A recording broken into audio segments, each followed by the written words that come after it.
Romanos 8, 28, nós lemos: sabemos que Deus age em todas as coisas para o bem daqueles que o amam, dos que foram chamados de acordo com o seu propósito. Bem-vindo, bem-vinda. Parabéns hoje a todas as mulheres pelo dia, foi ontem, né? O Dia da Mulher, comemorado ontem, dia 8/3. E eu sou muito feliz de estar retornando depois de um tempo que eu estive doente. Agradeço a oração de todos vocês e é muito bom estar de volta. Nós hoje vamos conversar sobre uma colcha de retalhos e vamos ler o texto em Efésios 2, de 8 a 13. Pois vocês são salvos pela graça, por meio da fé, e isso não vem de vocês, é dom de Deus, não por obras para que ninguém se glorie, porque somos criação de Deus, realizada em Cristo Jesus para fazermos boas obras, as quais Deus preparou de antemão para que nós as praticássemos. Portanto, lembrem-se de que anteriormente vocês, naquela época, vocês estavam sem Cristo, separados da comunidade de Israel, sendo estrangeiros quanto às alianças da promessa, sem esperança e sem Deus no mundo. Mas agora, em Cristo Jesus, vocês que antes estavam longe, foram aproximados mediante o sangue de Cristo Jesus. A nossa pergunta hoje é: você se vê como projeto de Deus? Uma vez eu estava passando por uma esquina e vi no meio do lixo, no meio dos vários sacos de lixo, um saco com vários retalhos de panos. Uns estavam pelo lado de fora, saindo, porque o saco estava bem cheio. Tinham tecidos lisos, coloridos, quadriculados, alguns com pequenas flores. E eu fiquei pensando, poxa, nas mãos de uma pessoa habilidosa daria uma ótima colcha. Você já deve ter visto uma colcha de retalhos. Elas podem ser muito bonitas e é uma técnica especial para montar retalhos chamadas de patchwork. Alguns dizem que começou lá na época do Egito fazer colchas ou roupas com retalhos. Mas o nome patchwork começou nos Estados Unidos na época da guerra. O que para algumas pessoas pode parecer lixo, né? Como eu vi naquele lixo, alguém jogou no lixo aquele saco com aqueles vários retalhos, nas mãos de uma pessoa talentosa, pode ser transformada até em obra de artes. Eu estava lendo na internet que há uma expositora chilena que expõe seus quadros a partir do patchwork. Do patchwork, ela monta, em vez de com tinta, ela constrói a sua obra de arte com retalhos de tecido, e ela diz que alguns deles até são da época do seu avô, porque a mãe era costureira e o avô fazia ternos, então, e camisas, ele era alfaiate. Então ela herdou, foi acostumando a conviver no meio dos retalhos. Mas e como Deus age para que os retalhos da nossa vida sejam usados para o cumprimento do propósito dele? Quando olhamos os retalhos da nossa vida, o que aconteceu conosco no passado, o que temos feito até agora, podemos achar nosso trabalho e até mesmo a nossa vida fraca, confusa, sem valor e sem beleza, não é mesmo? Alguns se sentem sujos e sem o mínimo valor. Não entendemos como alguém seria capaz de criar algo tão significativo das ocorrências da nossa vida que para nós parecem muito simples. Mas em Efésios nem tudo é feio, né, na nossa vida, porque em Efésios 2:10 nós lemos: pois somos obras de Deus, obra-prima de Deus, criados em Cristo Jesus, a fim de realizar as boas obras que Ele de antemão planejou para nós. Então, muitas vezes a nossa vida parece feia porque ainda não entregamos a nossa vida nas mãos de Deus, porque nós somos obra-prima dele. Ele nos criou desde o início e nos salvou através de Jesus Cristo para realizar as boas obras que ele já planejou para nós, mas quando ainda não colocamos a nossa vida nas mãos de Deus, não permitimos que ele nos use. Mas quando deixamos tudo com Deus, ele junta os pedacinhos da nossa vida. E esse texto que lemos diz: pois vocês são salvos pela graça por meio da fé. Muitas vezes a pessoa ou nós tentamos de várias formas agradar a Deus. Isso não vem de obras, né? O texto continua dizendo, é dom de Deus, não vem de vocês, é dom de Deus. Não por obras para que ninguém se glorie.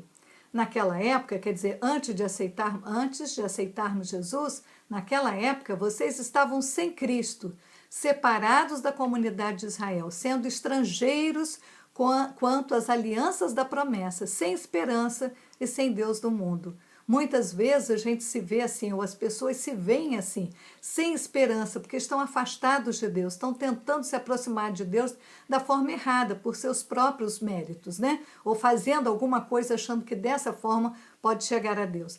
Mas o texto continua, versículo 13. Mas agora em Cristo Jesus, vocês que antes estavam longe, foram aproximados mediante o sangue de Cristo. O que significa isso?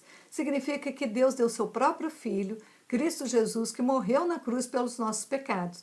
Então, Ele está sempre nos buscando, mas nós nos afastamos. Quando nós nos aproximamos dEle e aceitamos o sacrifício de Cristo na cruz, nós nos reaproximamos de Deus.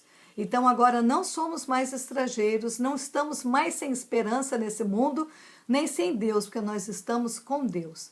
Deus planejou nossa vida mesmo antes de nascermos, mas nós fomos nos afastando dele e queremos viver a nossa vida ao nosso modo, ficamos infelizes e nada que façamos pode nos trazer, que fazíamos, podia nos trazer paz e alegria. Mas Deus, quando entregamos a nossa vida a Ele junta os retalhos aparentemente sem sentido, com nossas lutas, dificuldades, erros e pecados, e Ele transforma para criar uma bela obra de arte. Só Ele sabe do tecido da nossa vida, do que aparentemente é para nós feio e sem sentido. Ele corta as arestas, arruma para fazer com os retalhos lindos desenhos e costurar uma bela e útil colcha de retalhos. Porque como é quentinha uma colcha, né? Uma colcha de retalhos, depois que monta os retalhos, ele tem um enchimento e depois tem o forro. Então, para noites frias, uma colcha de retalhos é sempre muito quentinha, muito agradável.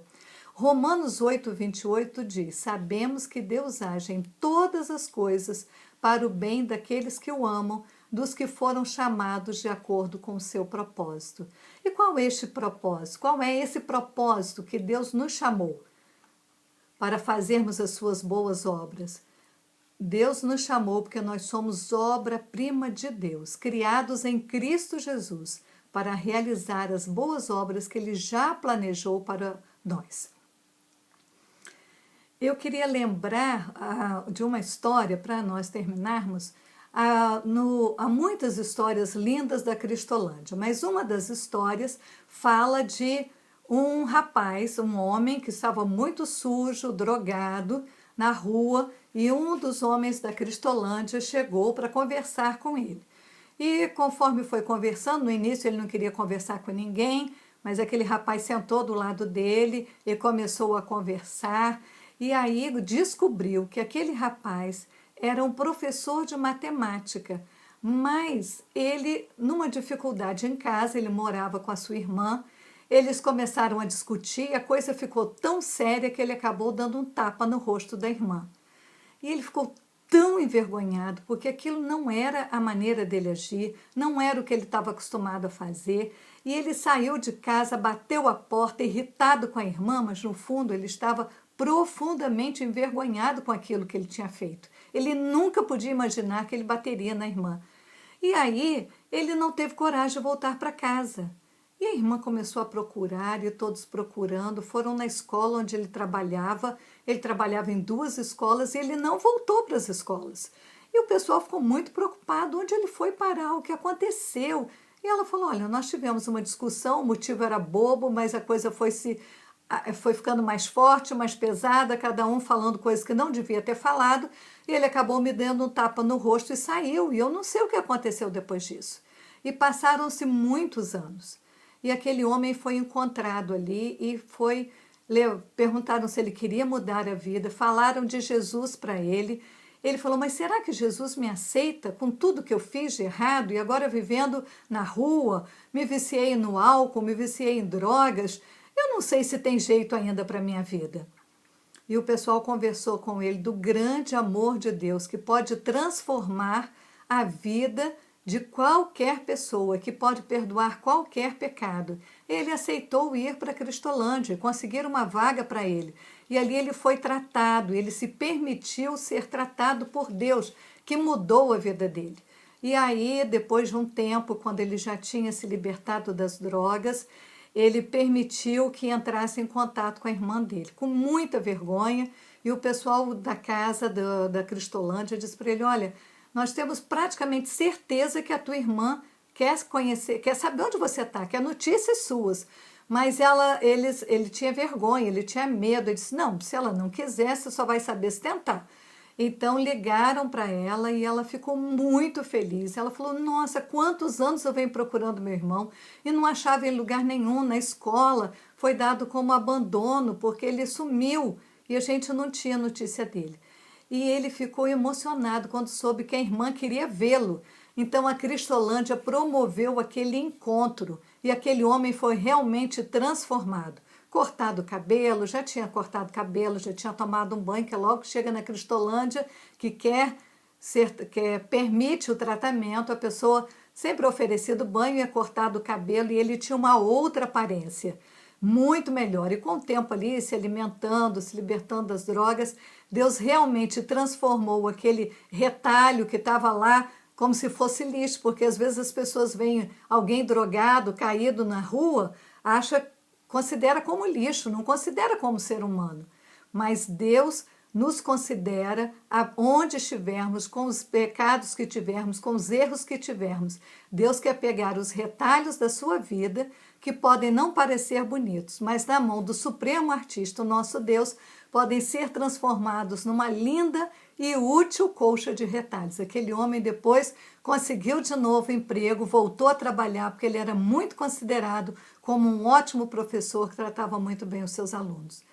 Eu não sei qual é a história da sua vida, mas Deus quer transformar. Talvez você já seja um servo de Deus, mas que precisa permitir que Deus transforme algumas áreas da sua vida que você ainda não permitiu, para que você possa cada vez mais ser usado nas mãos dele. Mas se você ainda não aceitou Jesus como Salvador, não perca essa oportunidade, porque ele quer transformar a sua vida numa linda obra de arte. Deus abençoe você. E não se esqueça, quinta-feira nós temos o culto das promessas com o pastor Gedeão. Até lá!